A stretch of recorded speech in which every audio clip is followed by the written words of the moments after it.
Netflix's Bullet Train Explosion is a high-stakes thriller that builds on the legacy of the 1975 disaster film The Bullet Train, while delivering a heart-pounding modern take directed by Shin Godzilla's Shinji Higuchi. While the story pays homage to the original, it updates the plot with new characters, real-world parallels, and a chilling villain twist. As the movie charges toward its explosive finale, the biggest question remains: do they actually stop the train? Welcome back to your nerdy show.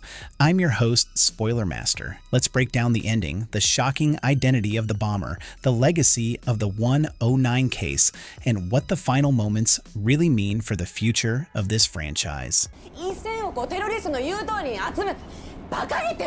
The setup: a speed bomb threat on the Hayabusa 60. The story kicks off when an anonymous caller contacts the JR East headquarters, claiming a bomb has been planted aboard the Hayabusa 60, an E5 series Shinkansen, traveling from Shin-Aomori to Tokyo. The catch? The train cannot drop below 100 kilometers per hour, or the bomb will detonate. To prove he's serious, the caller detonates a bomb on another freight train, shocking the authorities into action. From this point on, the Hayabusa 60 becomes a moving hostage situation. The stakes rise rapidly as the train is ordered to disable automatic train control and maintain dangerously high speeds. Officials are forced to clear all other trains from the route as panic spreads behind the scenes. All this while keeping the passengers in the dark until the bomber hacks into the system and publicly reveals the bomb threat, demanding a 100 billion yen ransom. Government fallout and public spectacle. Once the threat becomes public, government leaders scramble to maintain order. Chief Cabinet Secretary Suwa assures the country that the passengers' safety is top priority. Meanwhile, politician Yuko Kagami uses the moment to spin the incident to her benefit and claw back her damaged reputation. At the same time, millionaire influencer Mitsuru Todoroki launches an online fundraiser to collect the ransom money, further turning the emergency into a national spectacle. But things get even more complicated. A stalled train in Morioka forces dispatchers to reroute Hayabusa 60 to the northbound track, barely avoiding a collision and grazing another Shinkansen in a jaw-dropping near miss. It's just one of many action-packed sequences that keep the momentum going. The train crew's risky rescue attempt. As the train approaches Ichinoseki, rescue operations intensify. A supply train delivers equipment to Hayabusa 60, and the crew prepares to uncouple the rear cars suspected of housing the bomb. With passengers evacuated to the front of the train, they successfully detach the last two cars, which explode immediately afterward. But even after this partial victory, fears linger that more bombs could still be on board. A secondary rescue train, 9014B, is deployed to create a makeshift bridge to Hayabusa 60. Most of the passengers are transferred to safety, but 9 people remain on board, including Takaichi, the train's manager, Kagami, Todoroki, Goto, a disgraced helicopter engineer, and a mysterious student named Yuzuki Onodera. Then disaster strikes. The emergency brake on rescue train 9014B activates, causing it to crash and sever the connection. Despite this setback, the passengers of 9014B survive, while the remaining 9 are stranded with time running out.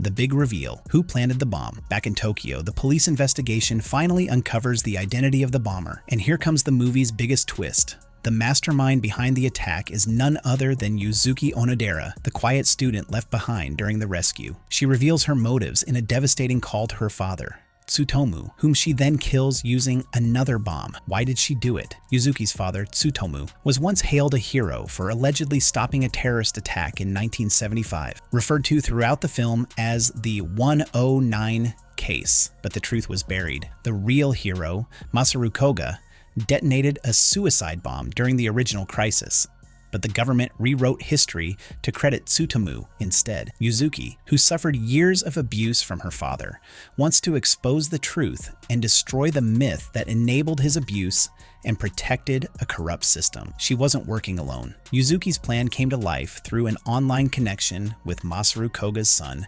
Masatoshi. Together, they hatched a plan not only to avenge their father's distorted legacies, but to discredit the entire Shinkansen system that profited from lies. The dilemma: kill Yuzuki or crash the train. At this point, the movie hits its moral high note. Yuzuki reveals one last chilling detail. Her heart is wired to a monitor that controls the bombs. If she dies, the bombs defuse. It's a grim choice. Kill a teenage girl and save everyone else, or find another way and risk total destruction. Though some characters debate the ethics, no one is willing to go through with killing Yuzuki, not even Takeichi, despite nearly losing his temper. In the end, the crew and government decide on a different plan: forcibly detach the passenger cars from the bombs. Kasagi, the dispatcher who's been helping coordinate the rescue, proposes an emergency uncoupling maneuver using time track switches at Washinomiya. The goal is to derail the car with the remaining passengers into a controlled zone, padded with water barriers, while the front half of the train, with the bombs, speeds ahead and explodes in an unoccupied area. The final moments. Do they stop the train? The plan is put into action with seconds to spare. As the train switches tracks, cars 7 and 8 begin to uncouple. Car 8, housing the passengers, separates and crashes through a wall of water-filled barrels, slowing to a stop. It's a chaotic and risky move, but it works. Rescue workers rush in and find that everyone aboard the detached car is alive. In the distance, the rest of Hayabusa 60 explodes in a massive fireball on an isolated track. Back in Tokyo, Officer Kawago confronts Yuzuki, now in custody, and reveals that Todoroki's fundraising campaign succeeded. They hit the 100 billion yen mark. The irony is thick. The money is there, but it's too late. Yuzuki's plan failed, and yet she survives. In the aftermath, passengers bow to Takaichi, recognizing his leadership during the crisis. JR officials congratulate him for keeping his composure and prioritizing lives over orders. It's a moment of solemn relief, but not without lingering scars.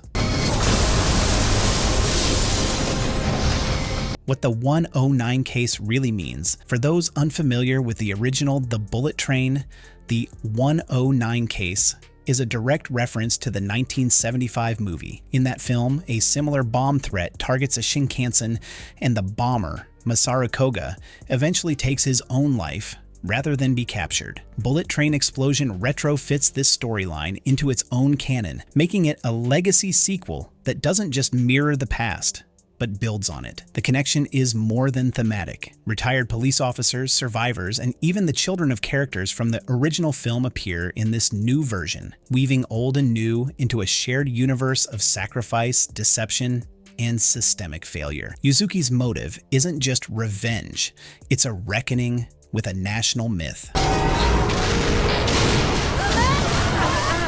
Why no one kills Yuzuki? The moral question at the heart of Bullet Train Explosion isn't just about bombs or trains. It's about who deserves justice. Killing Yuzuki would have been the easy way out, but the characters who remain, despite their own flaws, refuse to cross that line. Whether it's guilt, compassion, or hope for redemption, they choose a different path. And while it nearly costs them their lives, it also allows them to survive without becoming what they hate. In a world filled with easy violence, Bullet Train Explosion dares to say, survival without killing is still possible. Our nerdy thoughts. Bullet Train Explosion ends with a controlled crash, a massive explosion, and an uneasy silence. The threat is over, but the consequences remain. Yuzuki is arrested. The truth about the 109 case is finally out, and while the characters live to see another day, the legacy of the Shinkansen and the nation that built it on lies is forever changed. The film isn't just a disaster thriller, it's a political allegory, a generational reckoning, and a character-driven story of redemption and regret. The ending is equal parts exhilarating and sobering, just like the ride. If you've made it this far, you know Bullet Train Explosion isn't just a popcorn flick. It's a layered, intense experience that blends the old and new in explosive fashion. Let us know what you thought about the ending. Would you have made the same choice as the passengers? Or would you have taken Yuzuki's offer and ended it? Drop your thoughts in the comments, and don't forget to like and subscribe for more deep dives like this. No, what the heck, I'll laugh anyway.